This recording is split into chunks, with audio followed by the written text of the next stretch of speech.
Welcome to the Pencil Bob channel. I hope you enjoy my stories. I opened the mailbox and nearly dropped the stack of papers. They were heavier than I expected, but it wasn't the weight that hit me first. It was the red ink, screaming violation notice across every single page. The kind of bold all-caps font designed to make you panic. I fumbled them in my hands, flipping through 1, 2, 3 pages, each more ridiculous than the last. My brain struggled to keep up. My driveway apparently had a personality of its own, or at least that's what the HOA thought. Only certain brands of cars were allowed to park there. Not just any car, not mine, not anything I actually owned or liked. I could practically hear the rulemakers smirking as they wrote it. Because logic is optional, fear and control mandatory. Then the lights, my porch lights. Apparently they were a crime against the neighborhood. Only a very specific shade of blue was allowed, the kind that came from some obscure manufacturer I'd never heard of. Not just any blue, not sky blue, not ocean blue, not even turquoise. The right kind of blue or else. The audacity of it made my jaw tighten, and the fountain, God, the fountain. It was just a small thing, tucked into the corner of the yard. Marble I'd picked because it looked elegant, because it made the space mine. But according to these notices, it had to be imported marble from some valley that apparently didn't exist on any map I knew. My fountain, banned. My little piece of normalcy deemed illegal by a group of people who'd never even stepped foot in my yard without a clipboard in hand. I sank onto the edge of the porch, the papers crumpled in my lap. Each one felt heavier than the last, like a small brick of absurdity pressed into my chest. The rules weren't just rules, they were a declaration of war. And worse, this wasn't the first time. They'd been escalating, inch by inch, month by month, always finding new ways to strangle the life out of something that should have been mine. My home, my choices, my peace. I scanned the notices again, making sure I wasn't imagining things. Yes, there it was. Paragraph after paragraph detailing every infraction, every imagined violation, every reason they could dream up to fine me, humiliate me, and strip away control of my own property. I could feel my blood pressure rising, heat climbing into my ears. It wasn't just rules anymore. It was harassment. I slammed the mailbox shut, the sound echoing down the quiet suburban street. I could feel their eyes watching from behind neatly trimmed hedges and tinted windows, but I wasn't afraid. Not yet. No, this was the kind of ridiculous that demanded a reaction. A response. And I was just starting to realize exactly how far I'd have to go to make them regret every absurd regulation they ever dared to invent. I stormed across the yard, crumpled notices in hand. The HOA board was waiting like sentinels, silent, cold. "You've got to be kidding me," I said, tossing the papers on the hood of my car. "Driveway brands, porch lights, marble fountains, are you serious?" "Rules are rules," Tobias said, arms crossed. "I got notified, buried in a pile of nonsense. That's your idea of a warning? You're required to comply," Sophie said, tapping her clipboard. "Comply with what?" I shouted. "Your made-up rules. Fines will be issued for every violation," Tobias said. "Fines for living," I snapped. "For breathing, non-compliance escalates to property liens," Earl said quietly. I froze. "Property liens over a fountain and lights," Vivian stepped closer. "We expect full compliance." "You've been warned," I laughed, bitter and short. "Warned? Every single rule you've made up is ridiculous." "I can't even," a clang echoed behind the garage. I spun. Nothing. Shadows shifted with the wind. My stomach tightened. "You're going to regret this," I said, my voice low. "Inspection is scheduled for tomorrow morning," Sophie said, tapping her clipboard. "Inspection?" I scoffed. "You're going to send someone to measure my driveway with a ruler. You'll see soon enough," Tobias said. I clenched my fists. "You're insane, absolutely insane. Do you even understand how absurd this is?" "Compliance is mandatory," Earl said. "I've been insulted. You've crossed every line. Do you even realize that?" "You were notified," Tobias said. I shook my head, trying to calm down. Something had moved behind the garage. A shadow, fast, precise. Whoever it was didn't want to be seen. I bent down to pick up one of the scattered notices. Torn, damp, shredded in places. Someone had been there. Someone careful. Someone watching. I slammed the papers back into the mailbox. My hands were shaking. The wind picked up, rattling the trees. Leaves scraped against the siding. A faint metallic clink echoed somewhere outside, too precise to be the wind. I took a deep breath. "All right," I muttered to myself. "Think, they want a reaction. Give them one they won't forget." I paced the driveway, running over every absurd rule in my head. Marble fountains, brand-specific driveways, porch lights painted blue, not teal. I could fight them, but I had no idea how far they were willing to go. The board exchanged glances. I caught Sophie smirking, Vivian leaning in as if she already had the next trap ready. Tobias' thin smile was sharp, calculating. Earl just watched, quiet, waiting. A faint whistle drifted from the side yard. I froze. Someone was there or something. The wind shifted. No one appeared, only shadows. "You're not going to get away with this," I said, louder this time. "You can't just make rules like this and expect people to bow." "You've been warned," Tobias repeated. I backed toward the house, clutching the papers. My mind was racing. The board's power felt tangible now, not just absurd. Something had changed. That night I couldn't sleep. Every sound outside made me jump. Twigs snapping, leaves rustling. A faint scrape on the siding. Someone had been out there earlier. Or maybe still was. By morning I stepped outside and froze. My car was gone. Pinned to the garage door was a single note in bold letters. "Next time it won't be just a car." I swallowed hard. Whoever had done this wasn't playing games. I could feel it, eyes watching from somewhere just out of sight. The HOA had started a war, and I wasn't ready. I woke to a sound like metal scraping across concrete. My stomach tightened before my feet even hit the floor. The house was quiet, too perfect. I crept toward the window, peering out at the driveway. Nothing, empty. The note from yesterday still pinned to the garage door, fluttering lightly in the breeze. I grabbed my coffee mug and stepped outside. The wind smelled of wet grass and something faintly metallic. My gaze swept the yard and the street. Nobody. And yet I felt watched. "Back for more?" I muttered under my breath. I didn't notice Tobias, Sophie, Earl, or Vivian appearing again until I heard Sophie's clipboard tap. "You failed to comply with yesterday's notices," Tobias said, voice sharp. "The driveway still contains a vehicle of an unapproved brand. The porch lights are still the wrong shade, and the fountain has not been replaced." I narrowed my eyes. "You really want to do this again? Fine. I'll play along. Just tell me which brands I can park here, which color of lights won't get me fined, which magical marble fountain you expect me to install." Sophie scribbled something on her clipboard. "Compliance is mandatory. Fines are cumulative." "Cumulative," I repeated, incredulous. "So you're just stacking fines now, on top of the violation notices?" "You were warned," Earl said softly. "Escalation is standard." Vivian stepped forward, scarf flowing slightly in the wind. "We expect full compliance. And remember, inspections are ongoing. You may find yourself fined for minor infractions you didn't even notice." I laughed, but it was hollow. Minor infractions I didn't notice? What, breathing incorrectly? Walking in the wrong pattern on my own lawn? "You'll find out," Tobias said, his eyes cold. I stomped back toward the house, trying to think. Something had changed. The board wasn't just absurd anymore, they were dangerous. And the shadows behind the garage yesterday hadn't been imagination. They hadn't moved like a normal human. Too fast, too precise. I bent down to pick up the shredded notices again, wet, crumpled, and muddy from the dew. Whoever had done this was careful, watching, patient. I went inside, pacing the kitchen. Coffee sloshed in the mug, my hands shook. By now I was hyper-aware of every sound. The faint scraping from the driveway, the rustle of leaves outside, the whistle of wind. And then something hit the window, hard. I jumped back. My heart was racing. Another note, smaller this time. I grabbed it quickly.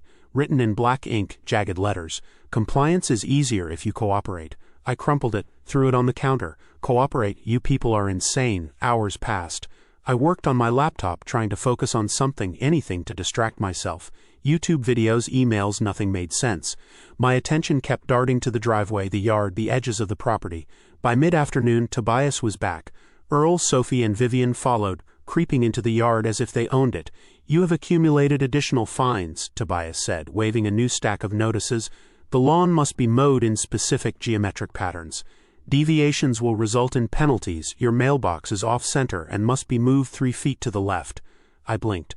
"The mailbox is off-center? Seriously? And geometric mowing patterns? What are we, in a math lab now?" Sophie smirked. "We have documentation of past violations." "You will comply." Vivian leaned close, voice low. "We are not unreasonable, just firm." I grabbed the papers, crumpled them in my fists.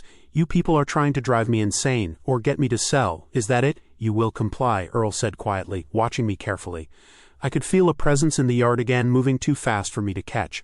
I knew the shadows hiding behind trees were more than imagination. Deadpool's cousin, likely, watching, waiting. A metallic click from the side of the house, too precise.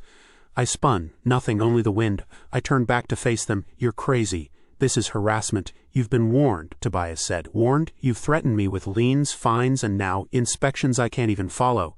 "You're insane," Vivian smirked. "Careful. Missteps will be noted."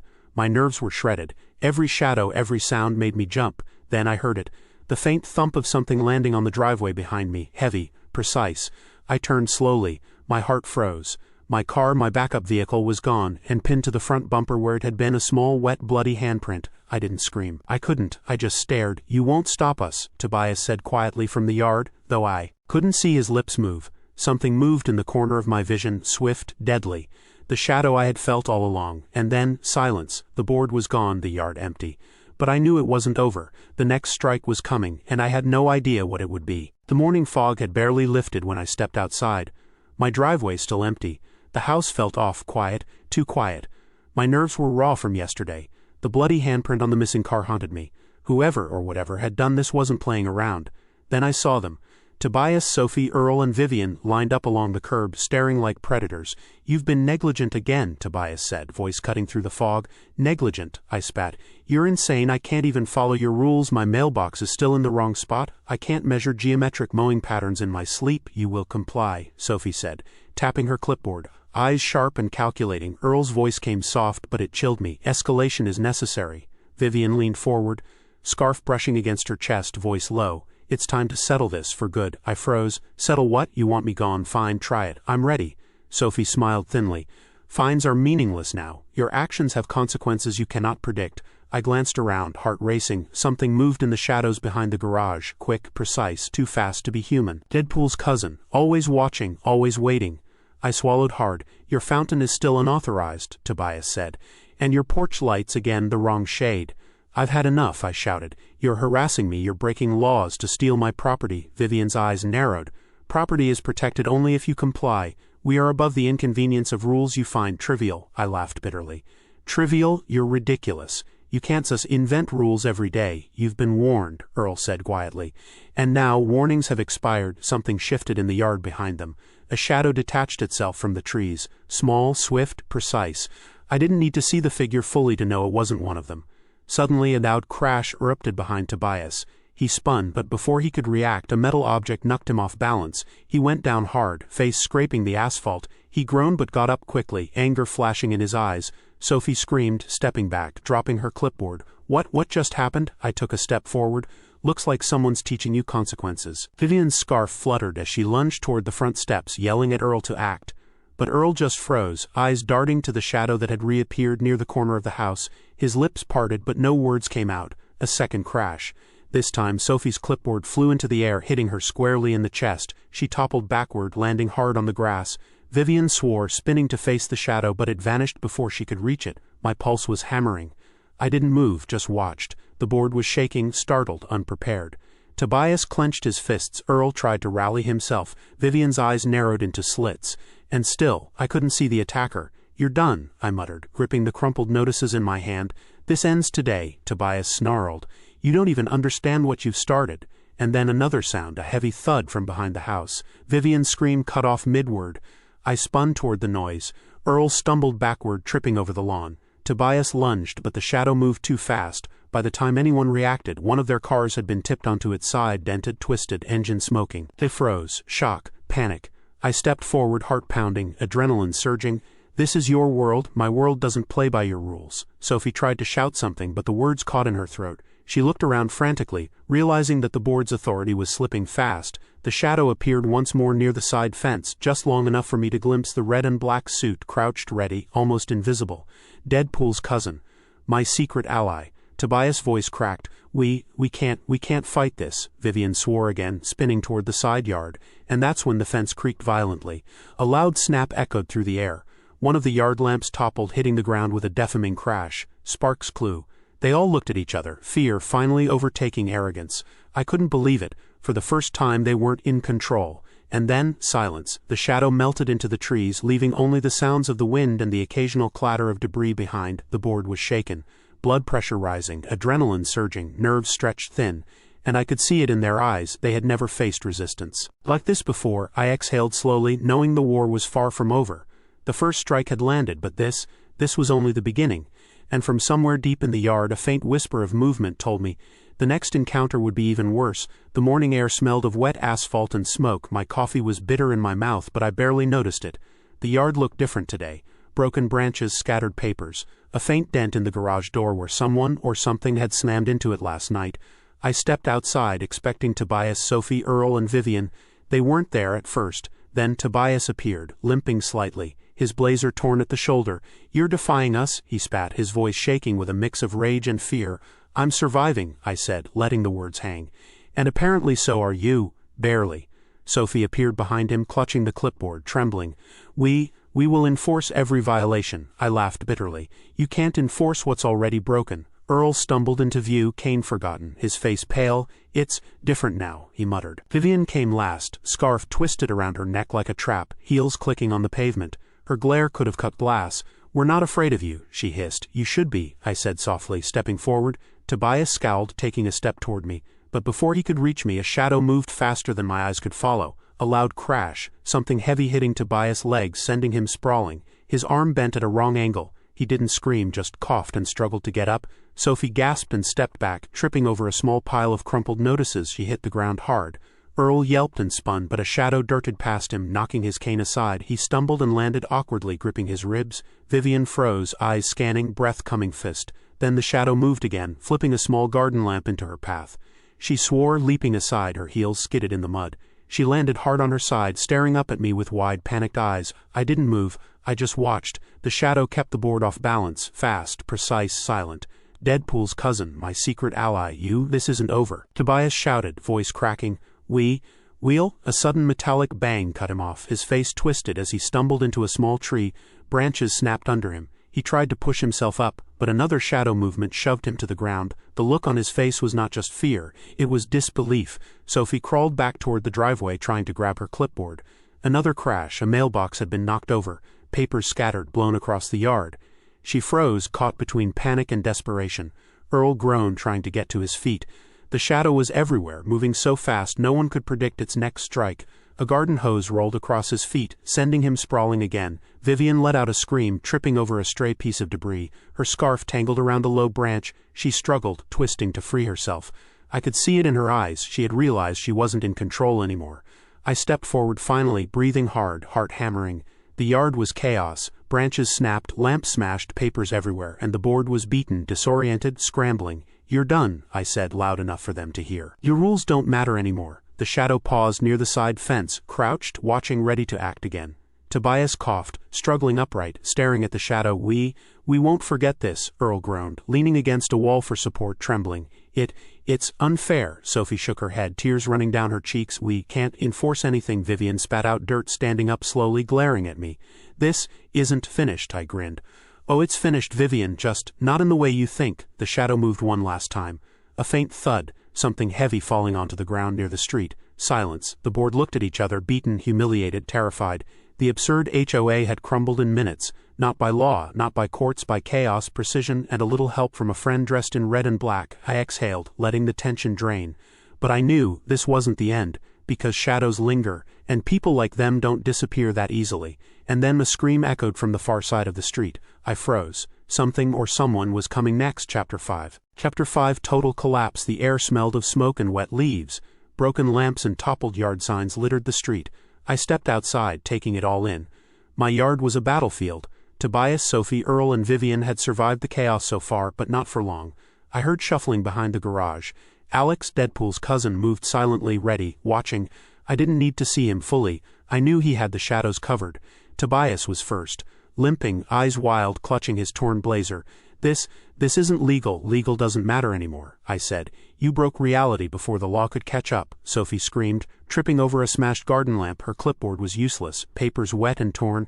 "We can't enforce anything." "You can't enforce anything because you're powerless," I shouted back. Earl staggered toward the side yard, clutching his ribs. His cane lay shattered nearby. You're supposed to leave," I said. "And you're about to find out what happens if you don't." Vivian glared at me, scarf swinging wildly. We will recover." Before she could take a step, a shadow flickered across the yard. A heavy crash, her heels hit something unseen. She tripped and a stack of small planters tumbled onto her side. She screamed and struggled, red scarf twisting in the dirt. Tobias lunged toward me, rage in his eyes. I didn't flinch. Alex moved in a blur behind the bushes. Tobias tripped over a hose, arms flailing, landing on his back with a thud. Sophie tried crawling toward the sidewalk, but another crash, a toppled lamppost, forced her back. The shadow was everywhere, impossible to predict. Earl stumbled again, groaning, finally catching his breath. He tried to grab a garden tool, but it slipped from his hands. I could see panic in all their eyes. They realized control had left them entirely. I stepped forward, holding the crumpled violation notices. You've taken everything from me. Peace, time, sanity. Now you take consequences. Another loud bang came from behind the garage. I ducked instinctively, hearing a heavy body crash into wood. Tobias' shriek echoed, muffled, and then silence. Vivian spun around, eyes wide. Tobias, Alex appeared briefly from the shadows, crouched low, a silent blur of motion. I didn't have to see him strike to know Tobias wouldn't be standing again. Sophie scrambled backward, clutching her skirt, shaking. This isn't, you're finished, I said. Every rule you ever tried to impose ends here. Every violation notice, every absurd fine, you're powerless now. Earl attempted to move forward, but a sharp crash behind him sent a planter tipping over. He staggered, hitting the ground hard. Groaning, he tried to writhe. Another thud, lamppost falling near him, froze him in place. Vivian's scarf caught on a tree branch as she tried to retreat. She yanked at it, twisting, falling onto the muddy grass. She scrambled for a moment, then realized the fight was over. Her eyes met mine, defeat, fear, disbelief. I let the yard settle. Broken glass, toppled objects, scattered papers, twisted metal. The HOA was gone. The absurd board members, beaten, terrified, neutralized. Nothing left to enforce, nothing left to fight me. Alex melted into the shadows near the side fence. The final moves were precise, silent. The street was mine. I exhaled slowly, chest tight, heart still hammering. The yard around me was a ruin. Branches splintered, lamps toppled, papers soaked and torn. Crushed planters, overturned chairs, broken fences, everything told the story. The chaos, the harassment, the endless rules that had ruled my life, they were gone, obliterated. From the street, the neighborhood looked normal, quiet. Picture-perfect lawns, cars neatly parked, kids riding bikes. But up close it was a battlefield, wood splintered, concrete cracked, wind stirring the debris like a whisper of what had happened here. And the HOA, they weren't just defeated. Every single board member had been erased from this place. Their authority, their tyranny, ended. No screams, no pleading, no last-minute apologies, just silence. The kind of silence that presses down heavy like the world itself is holding its breath. I let the wind shuffle the shattered remnants of their little rules. Fines, inspections, ridiculous mandates about what I could and couldn't do, they didn't exist anymore. I didn't celebrate. There was no grin, no sense of triumph. Only the raw reality of what had been done. Sunlight slanted low across the yard, stretching twisted shadows over broken objects, highlighting each piece of debris with a cold, sharp light. Victory never looks good, never soft or clean. But it was total, absolute. No HOA would ever step foot on my property again. Not Tobias with his calculating glare and clipped words. Not Sophie with her sharp eyes and clipboard of terror. Not Earl leaning on his cane thinking he could intimidate me. Not Vivian twisting her scarf around her neck as if it could choke me with her schemes. All gone, power extinguished. The street was mine, quiet, dead, final. Nothing moved but the wind, teasing papers, leaves, and broken trinkets. And I knew, deep down, as the last light bled from the sky, that this was the only ending that made sense, brutal, relentless, perfect.